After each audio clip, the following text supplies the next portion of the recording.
ದೊಡ್ಡಬಳ್ಳಾಪುರದ ದೊಡ್ಡಬಳ್ಳಾಪುರ ವಿಭಾಗದ ದೊಡ್ಡಬಳ್ಳಾಪುರ ಗ್ರಾಮಾಂತರ ಪೊಲೀಸ್ ಸ್ಟೇಷನ್ ಅಲ್ಲಿ ಒಂದು ನಮಗೆ ಮಾಹಿತಿ ಬರ್ತದೆ. ಕಾರು ಬೆಂಕಿ ಹತ್ಕೊಂಡು ಉರಿತಾ ಇದೆ ಅಂತ.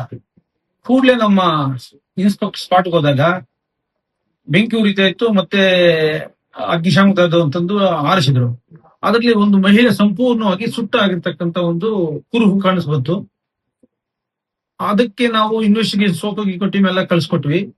ಆಗಲೇ ನಮ್ಗೆ ಸಂಶಯ ಬಂತು ಇದು ಯಾವ್ದೋ ಒಂದು ಮರ್ಡರ್ ಅಂತ. ಯಾಕಂದ್ರೆ ರಸ್ತೆ ಮೇಲೆ ಆಗಿಲ್ಲ, ನಿರ್ಜನ ಪ್ರದೇಶಕ್ಕೆ ಹೋಗಿ ಬೆಂಕಿ ಆಗಿದೆ. ಒಂದು ಮಹಿಳೆ ಪೂರ್ತಿ ಸುಟ್ಟು ಗಾಯಗಳಾಗ್ತದೆ.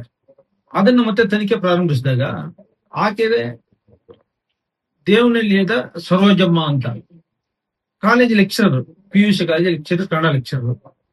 ಆಕೆ ಒಬ್ರ ಜೊತೆ ಫ್ರೆಂಡ್ಶಿಪ್ ಮಾಡ್ಕೊಂಡಿದ್ದಾಳೆ. ಮಾರ್ಸಂದದ ಆತ್ನು ಶಿವಕುಮಾರ್ ಅಂತ, ರಾಮಾಂಜನಿ ಅಂತ ಹೇಳ್ಬಿಟ್ಟು ಫ್ರೆಂಡ್ಶಿಪ್ ಇರ್ತದೆ.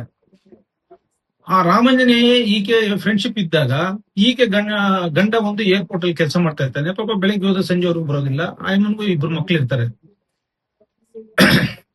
ಸೊ ಈತ್ನು ಆಯ್ಮನ್ ಮಧ್ಯೆ ಏನು ಘರ್ಷಣೆ ಆಯ್ತು ಅಂತ ಗೊತ್ತಿಲ್ಲ. ಒಂದಿನ ಕಾರು ಬಾಲಚಂದ್ರ ಮುನಿಯಪ್ಪನ ಮಗಂದು ಕಾರ್ ತಗೊಂಡು ಆಕೆಯನ್ನು ಕೂರಿಸ್ಕೊಂಡು ದೊಡ್ಡಬಳ್ಳಾಪುರ ಕಡೆ ಹೋದಾಗ ಒಂದು ನಿರ್ಜನ ಪ್ರದೇಶಕ್ಕೆ ಹೋಗ್ತಾನೆ. ಅಲ್ಲಿ ಬೆಂಕಿ ಹಚ್ಚಿಬಿಡ್ತಾನೆ. ಇದು ತಪ್ಸ್ಕೊಂಡ್ ಬಂದ್ಬಿಡ್ತಾನೆ. ತಪ್ಸ್ಕೊಂಡ್ ಬಂದ್ಬಿಟ್ಟು ಅವನು ಅಲ್ಲಿ ಬಟ್ಟೆ, ಶರ್ಟು ಮತ್ತೆ ಮೊಬೈಲ್ ನ ಬಿಸಾಕ್ ಬಂದಿರ್ತಾನೆ. ನಾವು ಇಮಿಡಿಯೇಟ್ಲಿ ಅದನ್ನ ಟ್ರೇಸ್ ಮಾಡಿದಾಗ ಈ ಕುಂತು ಅಂತ ಗೊತ್ತಾಗ್ಬಿಡ್ತದೆ. ಅಷ್ಟೊತ್ತಿಗೆ ಮಾನಸಂದ್ರ ಮುನಿಯಪ್ಪನ ಮಗನಿಗೆ ಈ ಗ್ಲಾಂಜಾ ಕಾರು ಸುಟ್ಟೋಯ್ತಲ್ಲ, ಮೆಸೇಜ್ ಹೋಗ್ತದೆ, ನಿನ್ನ ವೆಹಿಕಲ್ ಗೆ ಫೈರ್ ಆಕ್ಸಿಡೆಂಟ್ ಆಗಿದೆ ಅಂತ. ಲೊಕೇಶನ್ ಶೇರ್ ಆಗ್ಬಿಡ್ತದೆ. ಈಗ ಟೆಕ್ನಾಲಜಿ ಬಂದಿದೆ. ಕೂಡಲೇ ಆತ ಅಲ್ಲಿ ಬರ್ತಾನೆ. ಆತನೇ ಕಂಪ್ಲೇಂಟ್ ಕೊಡ್ತಾನೆ, ನನ್ನ ವಾಹನನ ನನ್ಗೆ ಬೇಕು ಅಂತ ಇವತ್ತು ಇದನ್ನ ತಗೊಂಡೋದ ಅಂತ.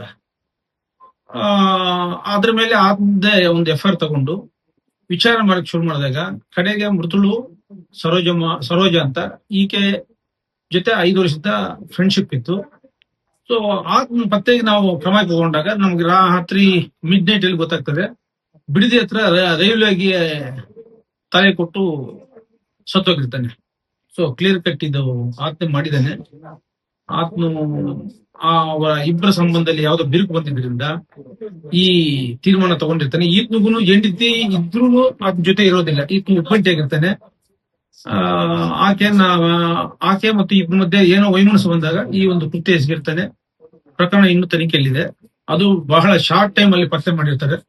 ಅದಕ್ಕೆ ಸಂಬಂಧಪಟ್ಟಂತ ಸಿಬ್ಬಂದಿಗಳು ಮತ್ತು ಅಧಿಕಾರಿಗಳಿಗೂ ಸಹ ನಾವು ಅಭಿನಂದನಾ ಪತ್ರ ಮತ್ತು ನಗದು ರಿವಾರ್ಡ್ ನ ಕೊಡ್ಲಿಕ್ಕೆ ಕ್ರಮ ಕೈಗೊಳ್ತೀವಿ.